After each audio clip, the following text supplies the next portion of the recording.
Thank you so much for joining us again. Hey, you're like a regular on the show now. People, I like it. I like it.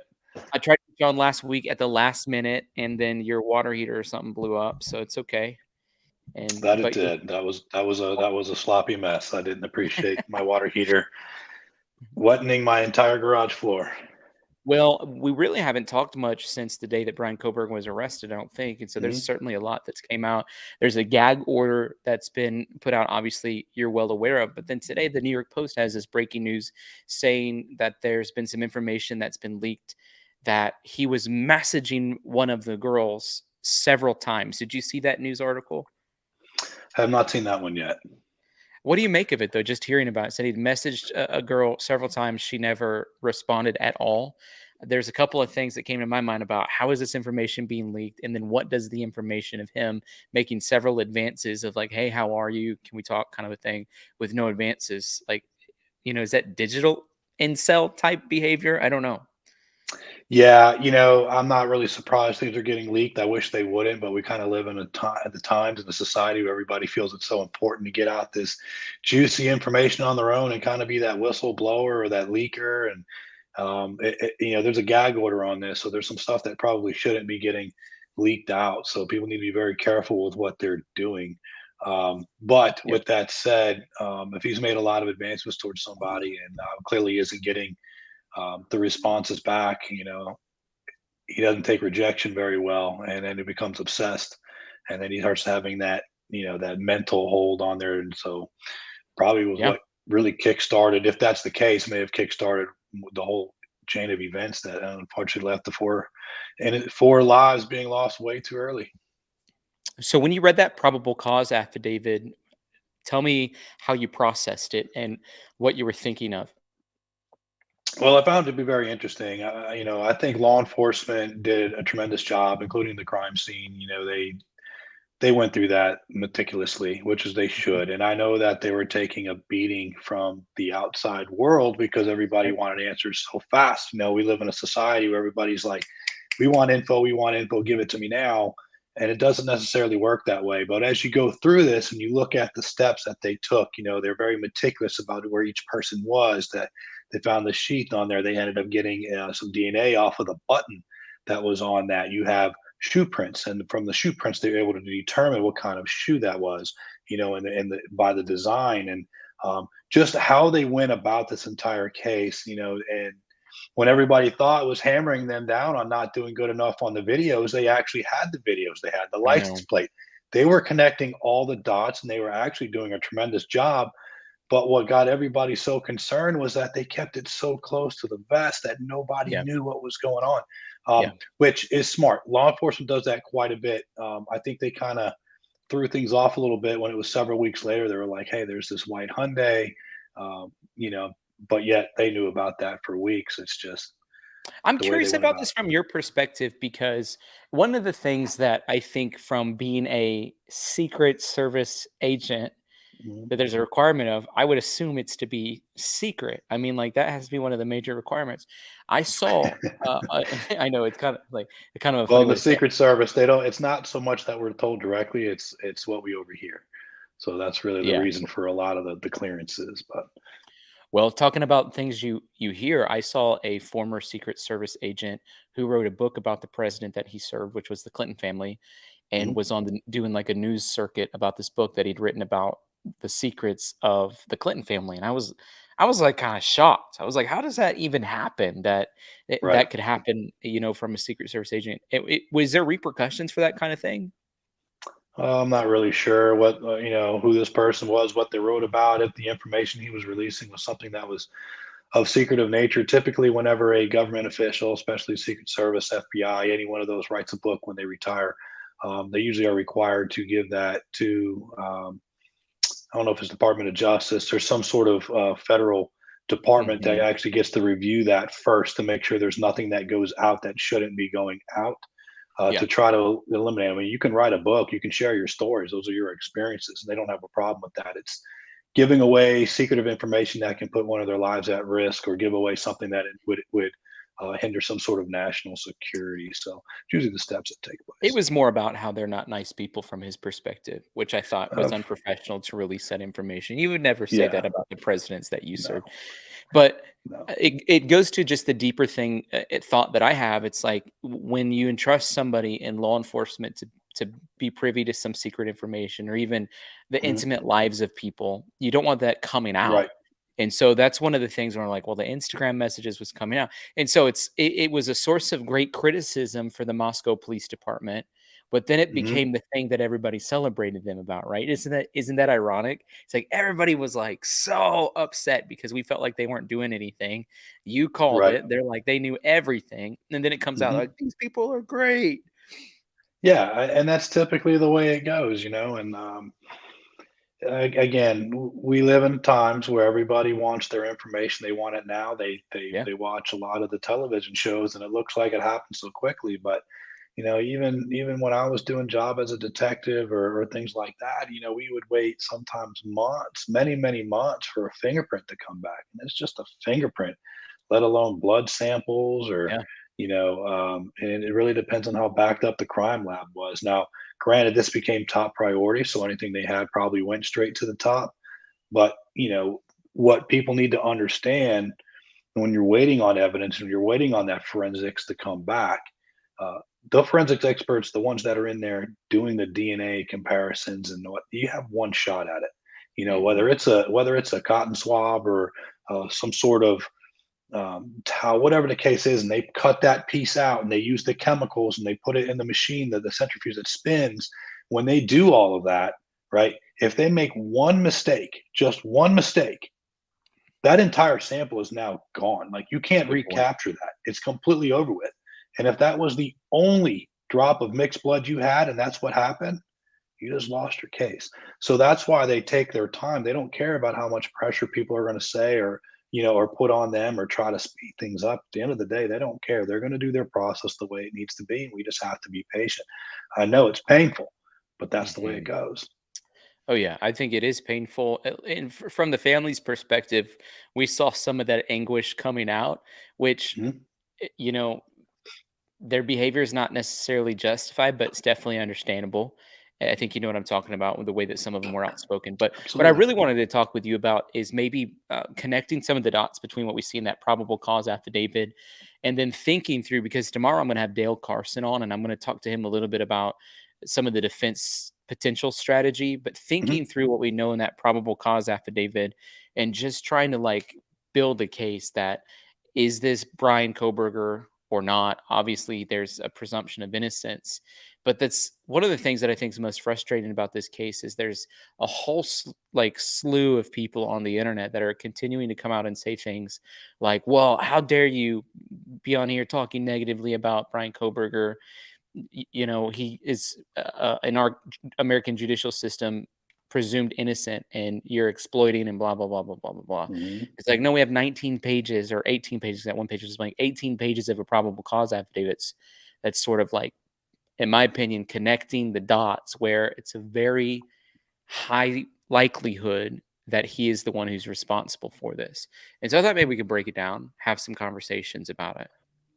Yeah, for sure. Well, people need to understand probable cause, what exactly probable cause is. And so, probable cause is that you have more than a mere suspicion that this crime actually took place, right? So, 51%, right? If you have 51% that it did happen, then there's a reason for probable cause. Now, in a case like this, they're going to have a lot more of that.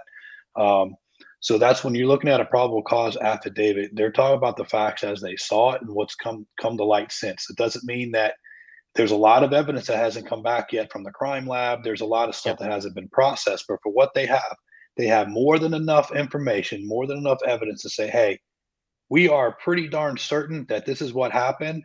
Here's the probable cause affidavit to go ahead and get the arrest warrant. And then you go ahead and then make the arrest of Ryan Kohberger. Now, when you look at that affidavit, and I'm just going to tell you now, that defense team's got a heck of a lot of work to do, right? Now, Mhm.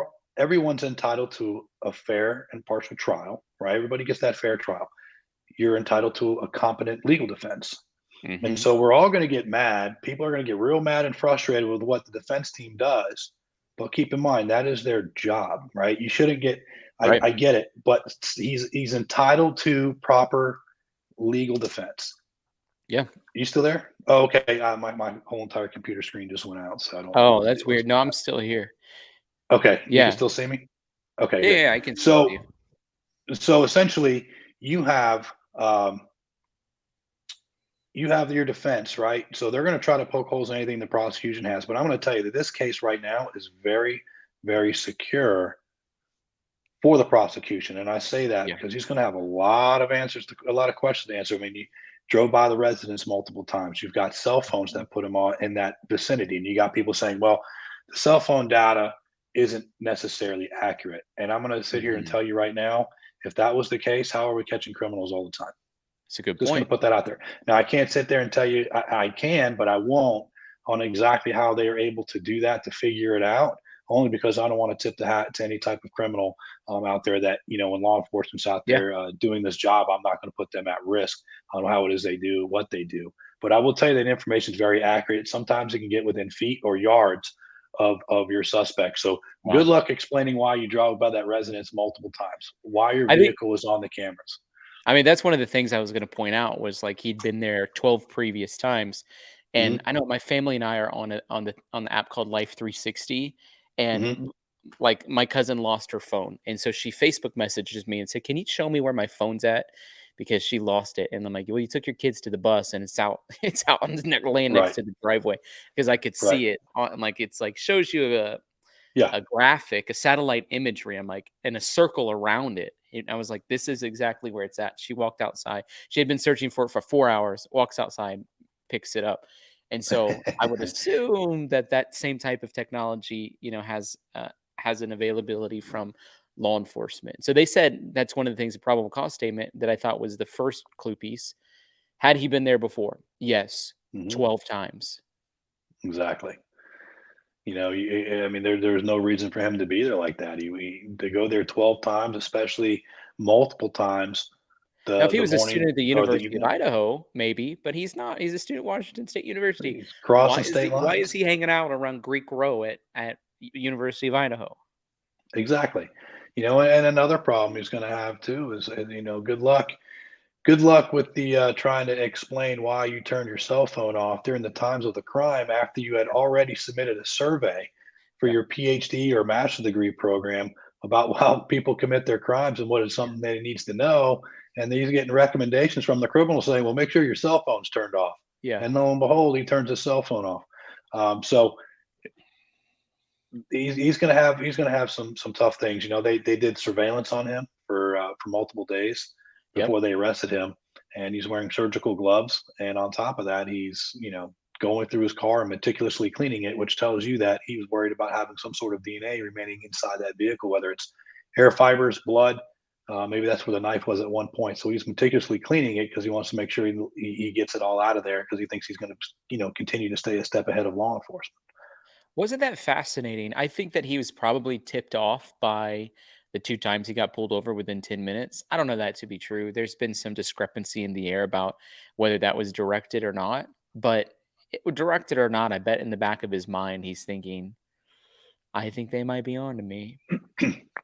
Well, I'll be honest with you. I think it was on purpose, just to Me too. identify to make sure that they have the right person, and so they're following it the right ways. And got pulled over twice. Maybe the information didn't travel to the second group, but they did their job. They identified, and they did what they needed to do there. But I think another thing they're going to continue to look at in this case too is how much did the family know or not know, digging into his past and those kind of things too, and you just kind of see. But I feel bad for the parents because I know the parents did not want anything like this to happen. But Yeah. they're upset that there's four people that are killed. Their son is being accused of this. Of course, they're hoping that their son did not, but they're probably seeing a lot of the things adding up, and they're going to lose their own child in this whole entire ordeal. So and then not to mention all the public scrutiny they're gonna fall under for having a child that is or who's an adult now, but having these types of setbacks and issues, and how they're going to look at him for raising a son like that.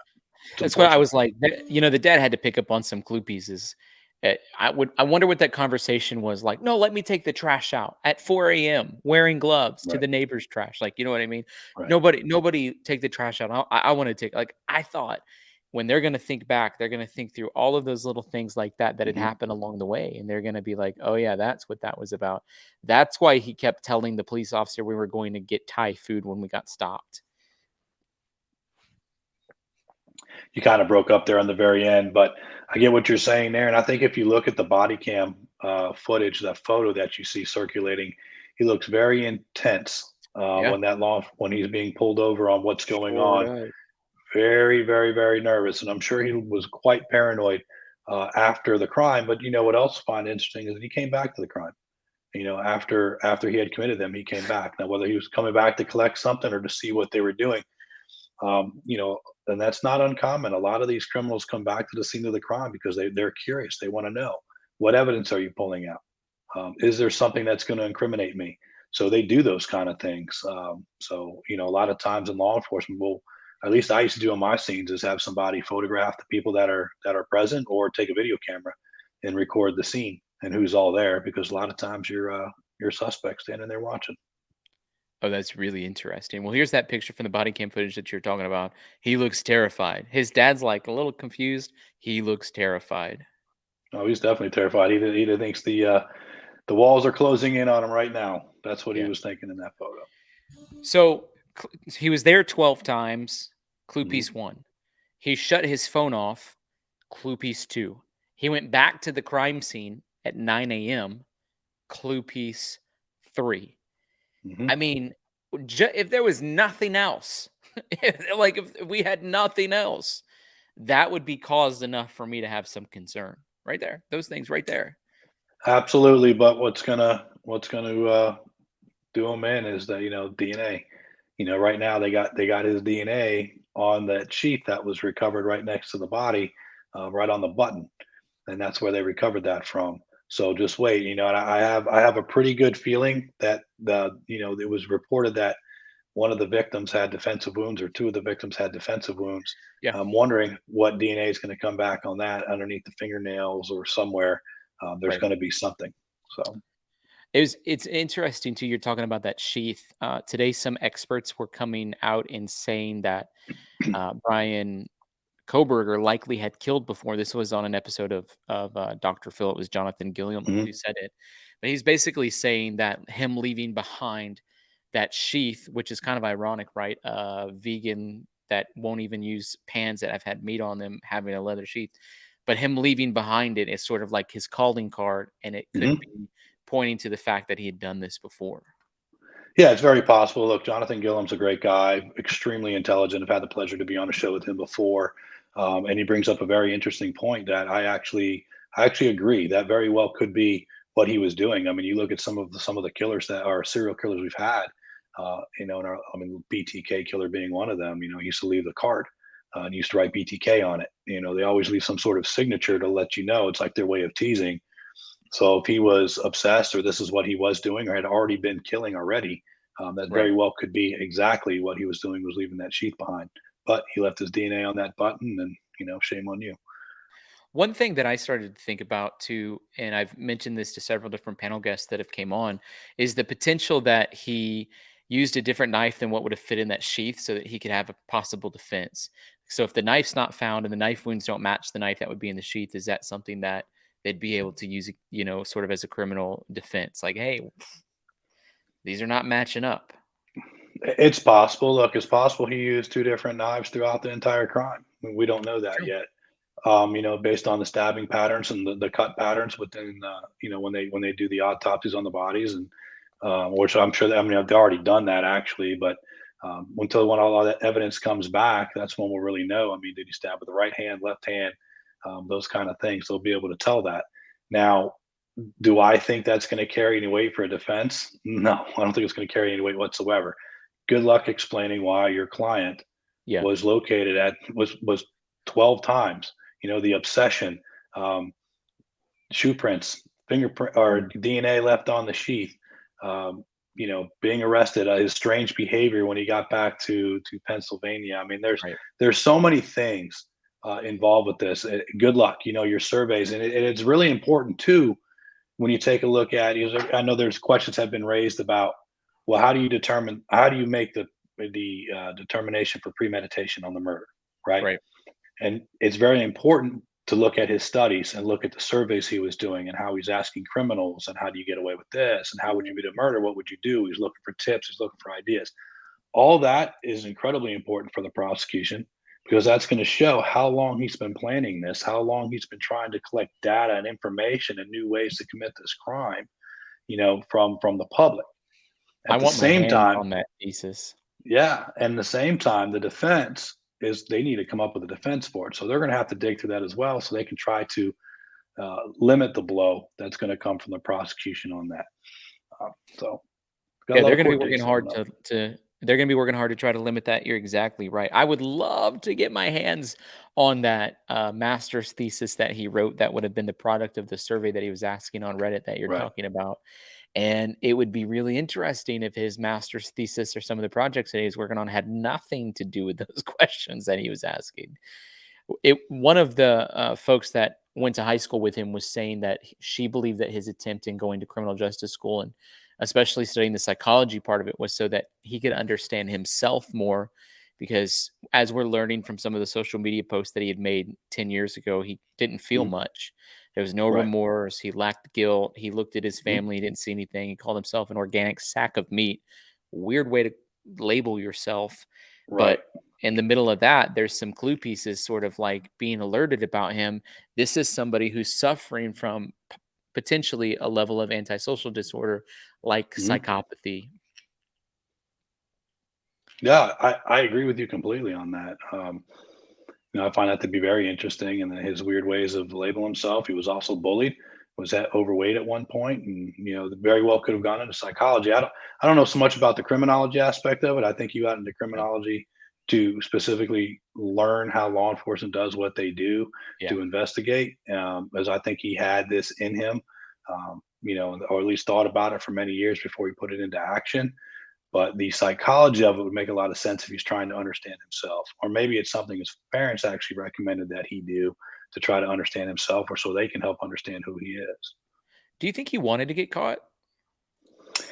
I don't think he wanted to get caught. I think what he wanted to do is probably get away with this crime and continue to make them everywhere he goes and kind of be his signature. So, um, and no, I don't think he wanted to get caught. I think he just thought he was smarter than everybody else and thought he was smarter than those in the Moscow PD. And, he's got an ego and he wants to, thinks he's the smartest man in the room, but he's not, not clearly his studies didn't help him out with being able to evade capture or how to commit a perfect crime. At the end of the day, there's no such thing as a perfect crime. You will always leave something If you had to put your finger on it, do you think he's done it before? behind. It's tough to say. I'm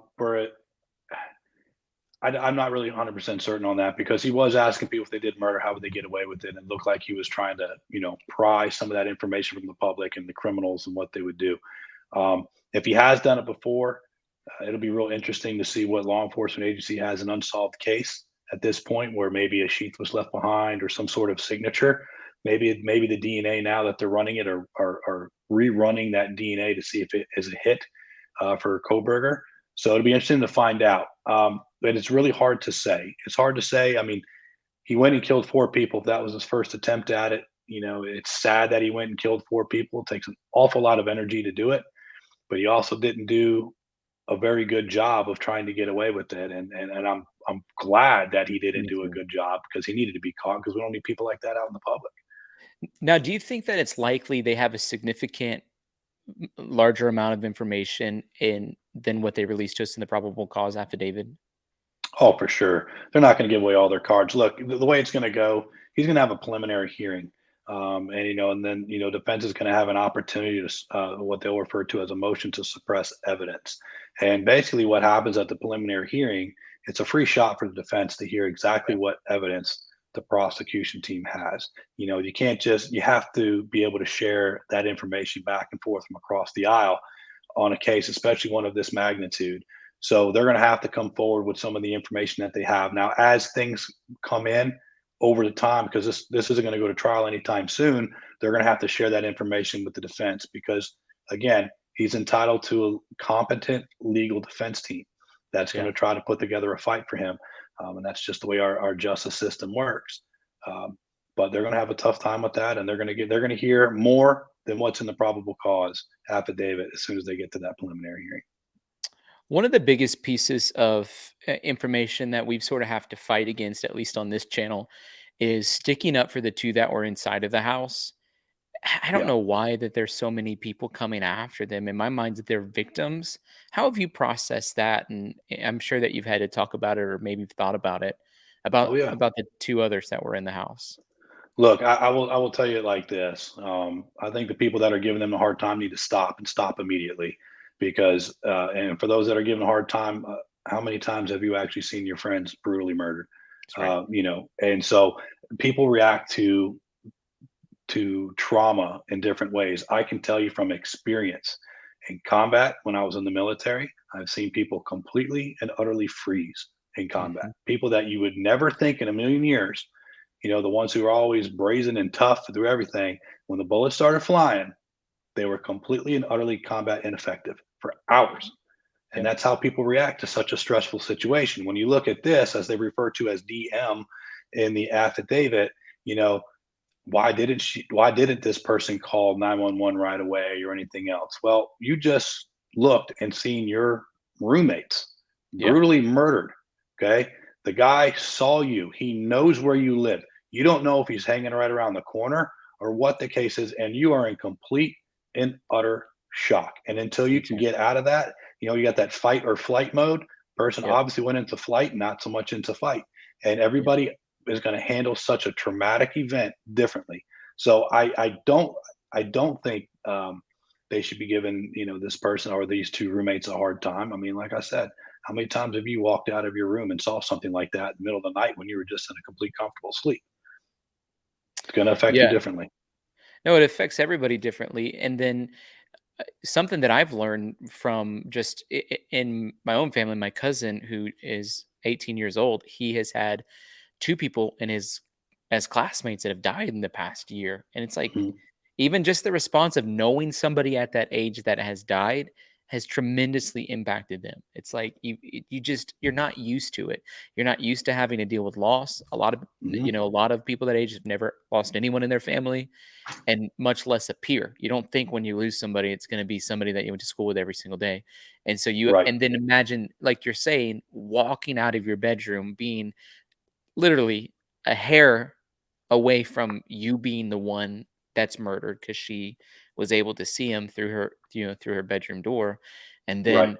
then, feeling like, gosh, I got to go lock myself in my bedroom. So I agree with you. People need to stop that immediately. They need to stop the victim Absolutely. shaming and blaming immediately.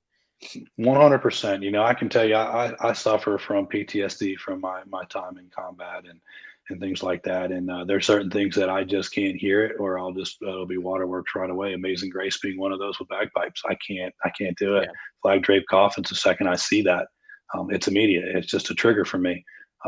So to talk about your friend that had lost a few people at that age, it affects everybody differently, and there's a level of PTSD that comes with it. It's a traumatic experience. It's no different than those two that are going through heartbreaks when it comes to breakups. I feel like people like that have some sort of PTSD with it too. It's hard to recover from some things like that. It's very traumatic. No, I think you're exactly right. Now, something I thought that was an interesting thing, and I don't know if it was just strategic or if it's standard procedure, but we know that Brian Kohberger's first question was anybody else arrested? And some people are like, well, Mhm. he's imitating other killers or whatever. So I didn't put much into it. But when the defense files their discovery questions, one of the very first questions that they're sort of going after is, are there any other co-defendants? And then you're reading the probable cause affidavit, and it refers to Brian Kohberger as suspect one and vehicle one. Now, Mhm. in the world of online sleuthing, those are too many little either coincidences that are Right. pointing to something, or standard procedure and its ignorance around what standard procedure looks like. Yeah, that's a very good question. I think the only ones who can really answer that right now, it would be Moscow PD and the way that they wrote their report. That could just be a standard procedure for how they write their reports. I know when we deal with vehicle accidents, we have vehicle one or vehicle two, or suspect one, suspect two, and the report. So I see the point that the sleuthers are getting at. It makes a lot of sense. But from what I've seen at this point, and again, they're keeping all their cards close to the vest, right? Yeah. Um, as far as I can see, they're looking at one suspect, and I believe that to only be one suspect until there's more information that comes out that would prove otherwise.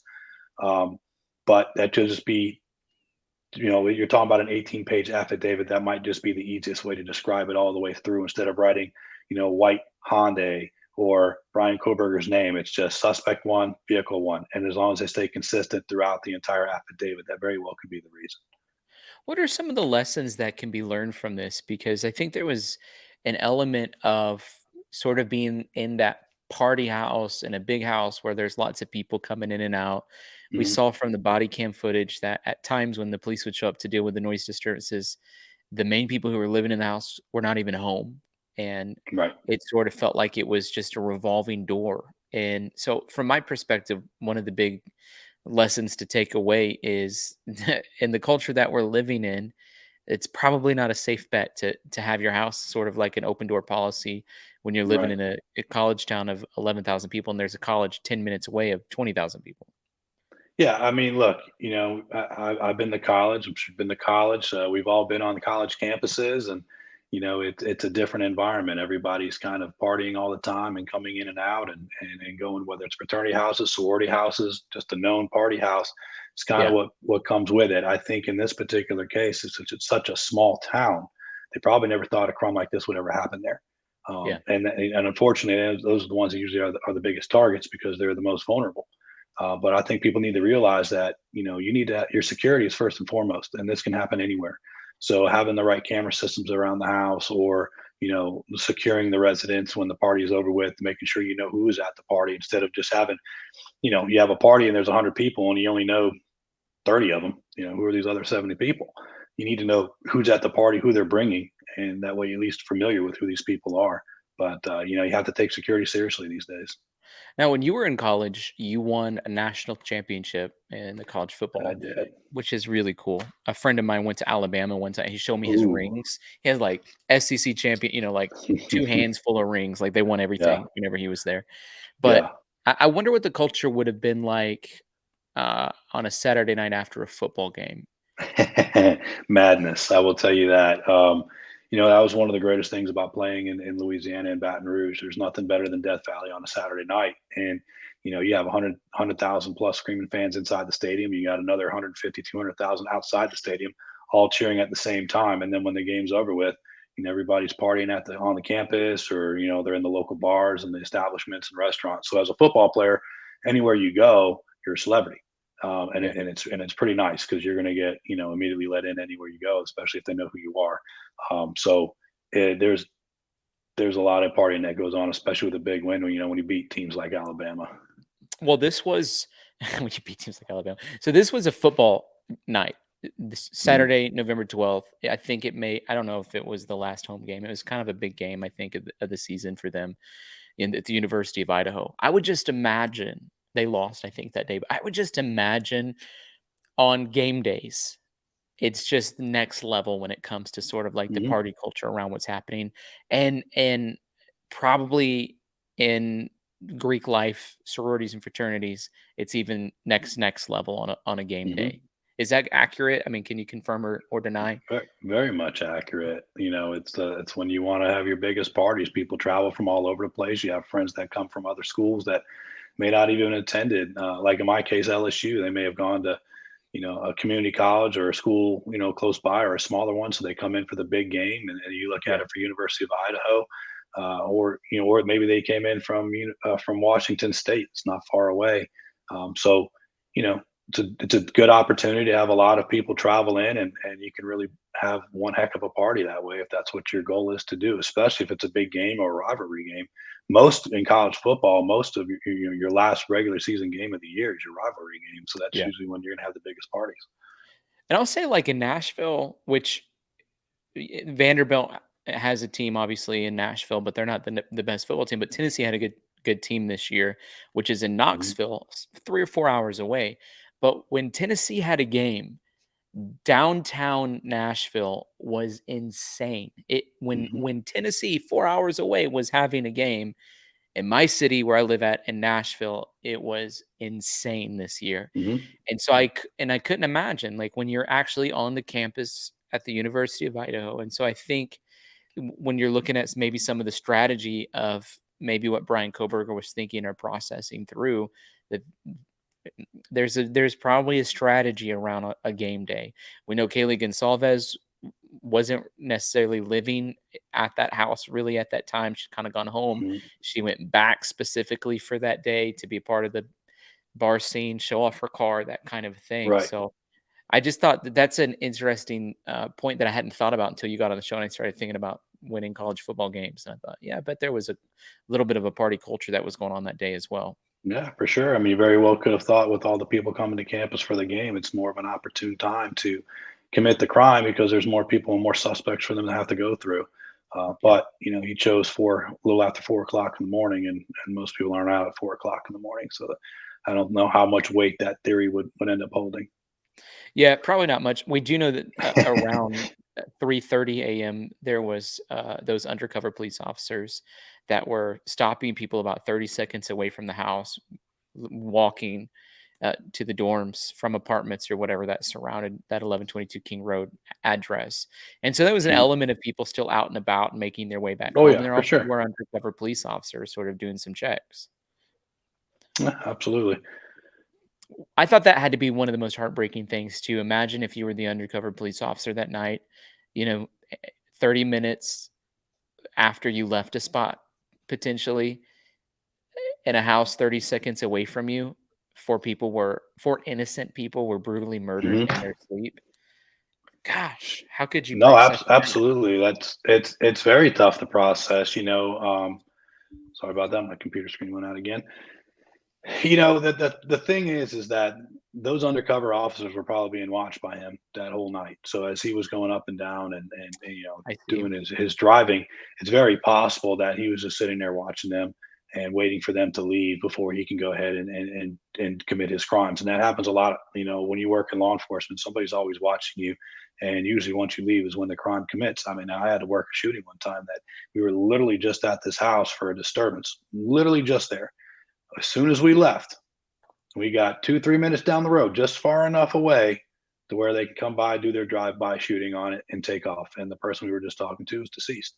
Um, we were just there, and you live with that guilt because you're like, golly, I should have just stayed a little bit longer, but I could have stayed there all night long, but I can't stay there forever. And they Right. were waiting on me to leave, and it's unfortunate, but that's kind of how it goes. So, they're doing the best they can. You can't predict crazy. You can't predict where the next crime's going to happen. That's right. I mean, you know, it's just real unfortunate set of circumstances.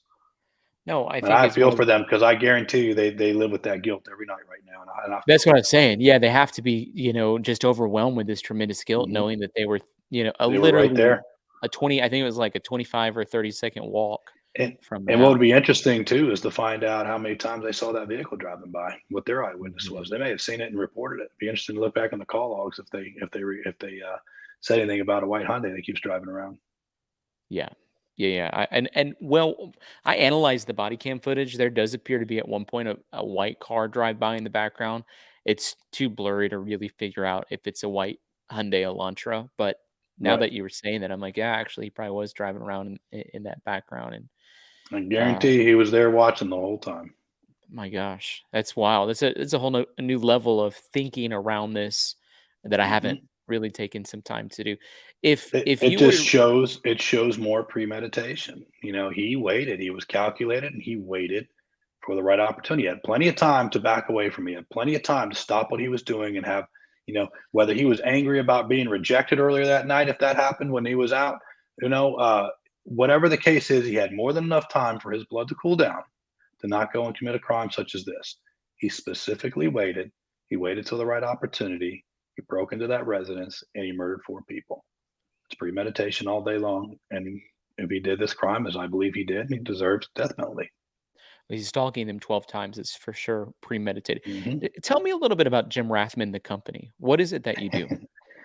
So, Jim Rathman, the company, I refer to myself as investigative consultant. And what I like to do is I like to work on behalf of families that don't have the closure just yet, or they have a challenging case. Now, I get requests for cases of all different types, and I will take a look at them. And if I can work them, I absolutely do. But for me, I feel like I have a gift with being able to investigate and investigate the most challenging of cases. And I like to bring families closure because that's something I would want somebody to do for me. Mhm. You may not understand the way your law enforcement agency explained it to you. You may want a second set of eyes to take a look at the case. Maybe it's a case that's completely unsolved. But what I really like to do is try to put all the pieces together, solve that case, bring it back to law enforcement. Hopefully, they can either make an arrest, or we can give closure to that family because they need to be able to move on to the next steps of their lives as well. And having that closure is most certainly going to help their loved ones. If the defense team hired an investigative consultant and they've hired Mhm. Nodell Scientific to do some kind of like crime scene reconstruction and sort of build it out, what are the major things that you can think of that they would be hitting on to try to eagerly exonerate Brian Kohberger? Well, I mean, I think the first thing they're going to try to do is try to remove him from the situation, try to remove him from the crime scene itself. I think that's one of the first things they're going to do. Try to dispute the evidence that was collected, whether it's shoe prints, the fingerprint, how did the sheath get there.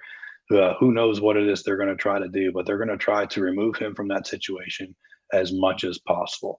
Come up with a reason as to why he drove around there. Maybe there's a I'll be honest with you. I haven't looked to see what kind of restaurants are around there, or I think there was a bar that was around the corner. But try to give him a reason or an alibi for why he was there, and this is what he was actually doing. And he really wasn't there for the murder. It was because, he was trying to get a slice of pizza and another beer at 4 o'clock in the morning, from around the corner. I don't know what they're going to try to come up with, but they're going to do something to try to remove him and remove his ability to be able to go in and commit these crimes. Yeah. I think they'll throw everything at the wall, see what sticks. Absolutely. Yeah. Throw everything at it and see what sticks. Yeah, well, it's a fascinating case. I think it's one of the most heartbreaking cases that I've came across, and I've never really came across a case that has impacted me emotionally the way that this one has. And there's been so many people that have been in the chat over the past couple of months, if we've been sort of like Mhm. diving into it, that went and bought ring cameras, doorbell cameras, and Smart. were losing sleep at night and thought maybe they're the next victim of somebody sneaking in the middle of the night and Right. and stabbing them. And I thought, I've never, ever seen a response like that to something like this. Well, it's scary, but it's unfortunate that it takes a tragedy such as this to make other people aware. But at least people are becoming aware, and they are starting to secure their residences, or looking over their shoulders and starting to take a little bit of measures to keep themselves safe. I mean, we live in a society where everything's at access based on the internet, and the way that you do. I mean, you really want to know where somebody's at, you can find out. You can find out through their social media channels. You have hackers. There's so much out there, the digital footprint that's being left behind. It's huge, right? You really don't have the privacy that you used to be able to have. And so you can't just trust people when we literally live in a crazy world, and people are desensitized. Just because of the access. And in my opinion, I think we live in a society that's desensitized, because if you want to see murders that happen you can YouTube it. Yeah, You that's can you true. can search the internet, and you can literally watch just a plethora full of murders that are in cold blood. We shouldn't be able to see that stuff at all, and it's desensitizing us. And you know, and the other problem is too is I think the criminal justice system needs to tighten up a little bit. We need to actually prosecute people for the Mhm. crimes that they've committed. Yeah, The laws were written to act as a deterrent for you to be able to commit crimes. yeah, But if we can take somebody that's sixth, seventh felony, and we're pleading it down to a first time felony, I mean, what good are you doing? You're not doing it. It's a slap on the wrist. At some point or another, examples need to be made of some people, that's and they right, need to be held accountable. right. And that's how you turn the system around a little bit. But nobody's doing that. Nobody wants to prosecute the case. It's much easier to have an amazing conviction rating of Yeah, 98 or 99% because we're taking all plea deals but no trials. yeah. Take the trials. There's some things in the justice system that definitely needs to be relooked at. One of the things I got really frustrated about was in certain cities, as long as you steal less than like $990, there's nothing they can do about it. It's like they're telling the guards outside the store, I, don't worry about stopping them." yeah, that I know that's happening in California, Northern California, and to me that's just absurd. Like you're literally someone's got to pay for that. Yeah, The merchant's got to pay for it. Taxpayers are paying for it. Like it's great. I'm glad you're giving them this free pass. You're paying for it. yeah. And another thing that I didn't understand was how in the justice system, now that we're talking about this, whenever all the cities were burning down, I haven't ever had a chance to make sense of that. Like, how is that permitted? I feel like if I tried to burn a statue or a city down, I would be apprehended. I think politics gets involved with that, and people need to be able to have respect for the cities they live in. Why would you want to burn your own city down to the ground? Why would you want to burn any city down to the ground? I mean, to me, it makes no sense at all. All those people need to be held accountable for every single thing that they did. But as long as they're going to allow it to happen, what's going to stop them? Nothing. Have you thought about what justice looks like for Ethan, Xana, Kaylee, and Madison in this situation? I feel for their families. I really, really do. I think the only justice they're going to get from this is going to be the conviction that comes of Ryan Kohberger that their killer was brought to justice and will get a life sentence or the death penalty. I think that's going to be justice. But to be honest with you, it's never going to be enough for the families. I mean, they lost their loved ones in cold blood, and they should have never have lost their loved ones. They sent them to college to get an education to advance their careers and where they want to go, and to lose your loved ones like that right before the holidays, it's just absolutely terrible. I mean, they expect their kids to be safe on these campuses or even in an off-campus apartment. It's not supposed to happen. That's right. So I don't think there'll ever be any kind of um, enough justice to be served for that family. But I'm hoping there'll be, if you look at it on trying to make a positive out of this, you've got an entire country now that is starting to secure their residences based on what happened. You have parents True. now that are sending their kids off to college, letting them know about what had happened in Idaho and what they need to do and to be careful and to be more vigilant.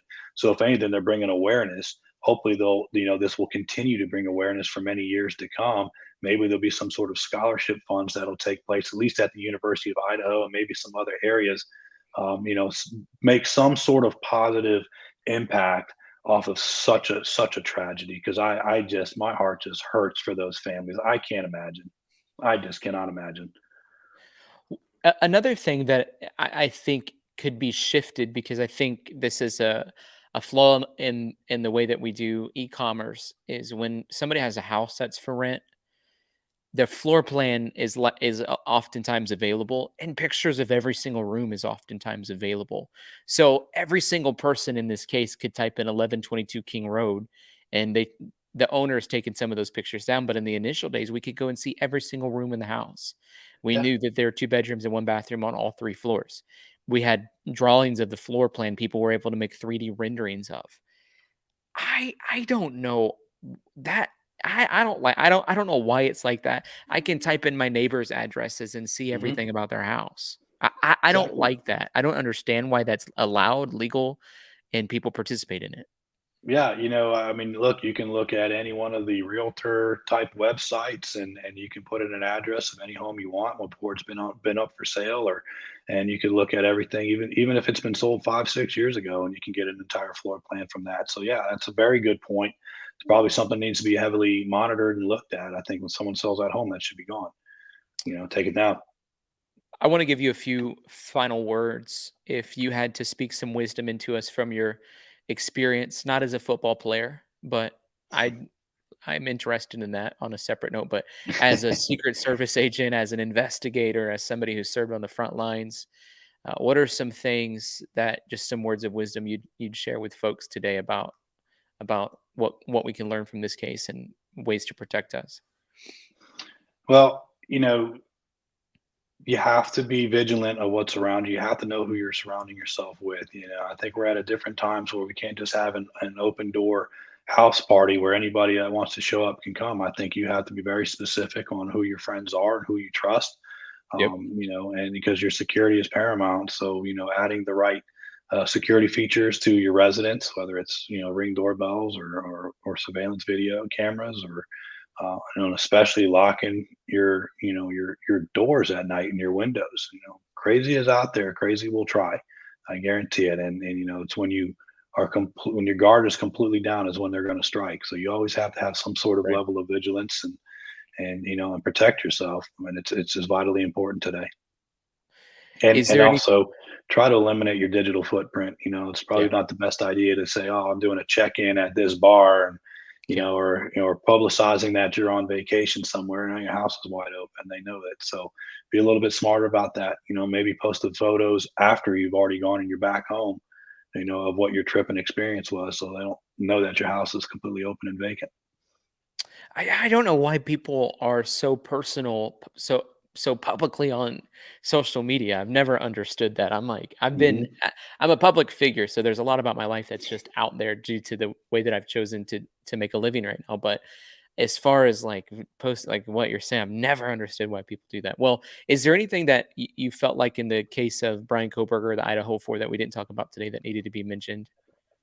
No, I think we've uncovered a lot of it, and I think there's going to be a lot more that's going to come. I think there's going to be more people that come forward to talk about their experiences that they've had with Brian Kohberger, whether it's through school or just in life in general. Maybe he's got some friends out there. It would be interesting to see if there's ever an ex girlfriend that comes forward or something. But I think more and more is gonna come about, and we're gonna hear about it. There is a gag order on this case. We're not going to hear a whole lot of specifics from the inside. But I think the people that come forward and do their news interviews and things like that, that talk about the kind of person he was and his psyche, I think we're going to find that to be very fascinating. Well, we really appreciate you being a friend of the show. If you guys want to follow Absolutely. Jim Rathman, you can do it on Twitter, which is real Jim Rathman, or on Instagram, which is at the real Jim Rathman. Look, it's floating all over his head. It's Just right there. go type it in and you can follow him. Thank you, Jim, so much for being a part of the show today. We really appreciate you. And hopefully you'll be able to come back soon. No, it's my pleasure. I try to keep everybody updated on what I'm doing, what television shows or some of the hot